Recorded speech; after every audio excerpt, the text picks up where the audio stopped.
Hospital radio is often assumed to be outdated and only beneficial for aspiring DJs. We visited Epsom Hospital Radio in Surrey to investigate the truth behind the stereotype. My name's David Rees. I'm a volunteer presenter at Epsom Hospital Radio. I'm also the station's fundraising manager, which is part of the committee who run the organisation. We're a charity, and with all charities you need funds to keep going, and we have things like licence fees and broadcasting right fees and everything to pay. So the only way we can do that is by receiving donations, and that's voluntary donations from the general public or from listeners in the hospital who've generously given us a little bit of money. Collection pots as well around, in pubs and restaurants. We've got some collection pots around the town, but also doing outside broadcasting. Our outside broadcast unit will go out to school fetes. Effingham Fireworks is a big event we do every year. We'll provide sound, music and entertainment at big events, and the guys pay us for that service, so that is what keeps us on air. Community events people do tend to come up and have a look, and sort of if you've got any information about you, what's your website. We give out some patient guides when we're there as well. Produce a patient guide for the hospital, we take some of them along. People come up and read our boards and ask what hospital radio is and what it does, because a lot of people don't realise hospital radio still exists. I mean, you're in the world of digital media now, you know how many TV channels you have at home. So, it's exactly the same for us nowadays. We have to compete with all the other radio stations, so what we put out has got to be good quality on air. We're fundamentally here for the hospital and the persons in the hospital. Of course, that's patients, staff and visitors. The staff are here 12 hours a day, possibly 7 days a week when they're having really busy times. So, it's a service for the staff as well, and visitors, those waiting around and waiting to see patients and so on. But it's also a link to the outside world. Via our website, you can request a song for someone in the hospital. So it's linking up with your local community, and again, it's more the local community. So although they can't all listen, it's there because where are the patients going to come from? Well, they'll be from Epsom and surrounding areas, so that's the area we need to know about and be known in. Epsom Hospital Radio is run by a team of dedicated volunteers that all play an individual role in the running of the station. Not only do they give back to the outside community, but aim to make the patient's stay more comfortable. Well, I've been with the station for around about 6 years now, since I left uni in 2005. Since then I've done the website, I'm chief engineer currently, always training up new presenters, ward visiting and also doing a show once a week, and outside broadcast as well.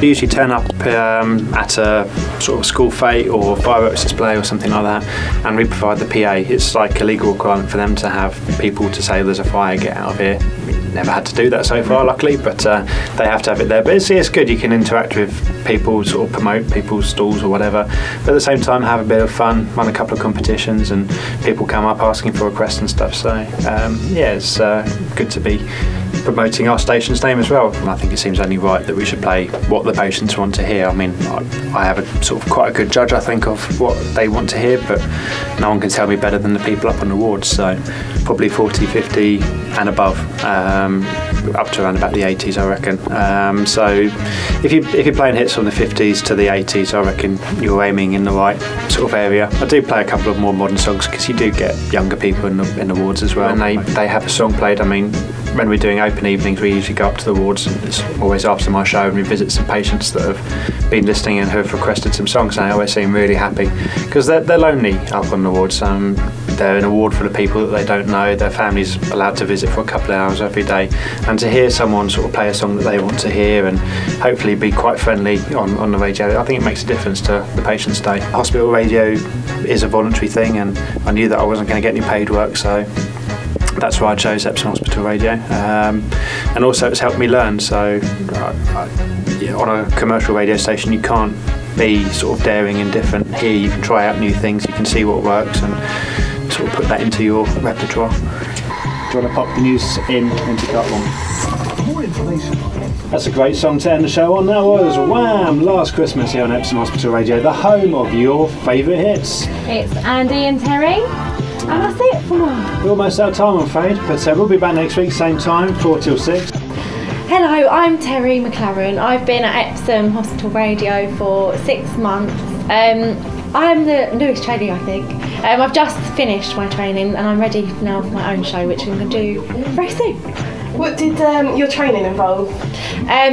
I was teamed up with Andy, and then you come in. I was every Sunday for 2 hours. You just sit, watch, and then he lets you a bit loose, and you start doing it yourself. And yeah, you just sort of do it a bit more every week, and then they give you tasks towards the end, which were quite nasty. They crash the computer, and then you have to do like a 3-minute ad lib, so you're just totally on your own. And that's the last thing before you're ready. I want to go into TV presenting. I do kids TV, and apparently the best way is to do hospital radio, because it's like getting experience of just talking. And on the one of the websites I went onto, it said becoming a hospital DJ is one of the best ways. But why I chose Epsom is my mum works in the children's ward, so she can listen to. You mentioned just a minute ago that obviously if you want to do something in the media industry, that having a hospital radio experience is a good thing. Do you find that in society, with people that maybe aren't interested in the media side, they might have a more negative view on hospital radio, that it might be a bit outdated? And people, when I tell them, they don't really know it exists. Because when they're in hospital they just listen. Now it's the whole iPod and that, but generally everyone thinks it's quite good, and they're quite interested. So I think it's just sort of getting people to know that it's here. But yeah, I enjoy it, and it's good for the community, and because it is so boring when you're in hospital, so to have someone there that is live as well, so it's not just like the iPod. We'll see you next Sunday. Bye. At 4 o'clock. Thanks for listening. volunteers can not only get a hands-on experience in the studio, but also play a role in the duties that go on behind the scenes, such as regularly visiting the wards. My official title is a development manager. It's my job to arrange open evenings and bring new people into the station, to make sure that those people are paired up with the right person to train them. For example, you wouldn't want to put somebody that wants to do a talk show with somebody who does mainly a chart or a dance or a poppy type show, and vice versa. It's my job to make sure that those people have the right training and get to the right level before we actually let them loose on the air on their own. And it's my job to work with those people throughout their development up to the point that they are pretty much set to go and do, dare I say, their own thing on the radio. We have a number of volunteers that only do ward visiting, for example. They're not interested in the studio, they look at this stuff here and they have no idea what it means, and they have no desire to learn it. And if that's what they want to do, then fine, who are we to stop them? It's ward visiting is one of the major parts of hospital radio. I thoroughly enjoy my job here. I love presenting the show, I love going out and meeting the listeners when I get the opportunity to. My work doesn't always permit me to do that, but whenever I get the opportunity to, I go up onto the wards. It's really nice to just meet someone to prove, to put a smile on their face, at least try. If I come in here and I entertain one person, then I've done my job. If I can entertain more than that, then fantastic. I actually had one girl that was insistent that I was some big celebrity and wouldn't accept otherwise, but she thought that, and she asked for an autograph, and I signed a patient guide for her that had a photo of me in there, and it genuinely made her stay, which I thought was really, really sweet. I mean, I'd hate for her to go home and Google me, only to find out that I'm just a normal person doing a job on the radio. But if she was in here for a week or so, then for that week it made her stay happy, and she thought she'd met someone famous, then fine, I think that would tell her different. The charity makes every effort to provide good quality output that caters to their audience. Clyde Whittaker, the station manager, oversees this. We were talking earlier and you said that obviously Epsom Hospital's done a recent survey.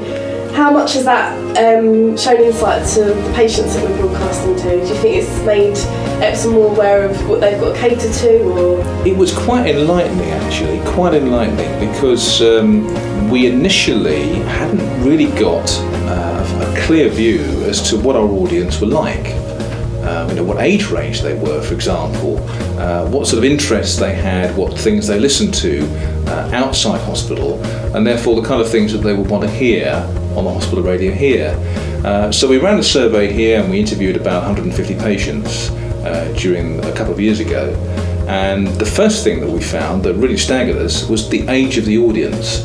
Half the audience, 50% of them, are over 60. Which is really quite something. 11% were over 80, and only 12% were under 40. I mean, you'll see that reflected in our programme output, the kind of things we put on, the kind of music we play, all that has to be geared to the interests of our audience. And the interest of audience are very determined by the age, the average age range. So that was the first thing, the age of the audience. The second thing we found was just that the range of things they wanted to hear. We expected them to tell us they wanted to listen to music all the time, but actually what we found was that they wanted to listen to music for half of the time, and the other half of the time they wanted to listen to a whole range of speech programmes, guest interviews, local news, national news, talks, features, talking books, drama, a whole range of things. So where we sort of started doing the survey expecting that really what everyone wanted was music, actually that's not the case at all. So we learnt quite a lot from that survey, and we've tried to plough some of the conclusions from that survey into our programme output here and to the kind of shows that we present. But it needs to be underpinned by that fundamental link with the audience, and that's the key thing for us, to find people who've got a feel for what it must be like to be in hospital, and got an interest in finding ways to entertain the patients that we've got. Despite broadcasting from a humble porter cabin in the grounds of the hospital, Epsom Hospital Radio is truly a credit to their community. Epsom Hospital Radio, your favourite hits.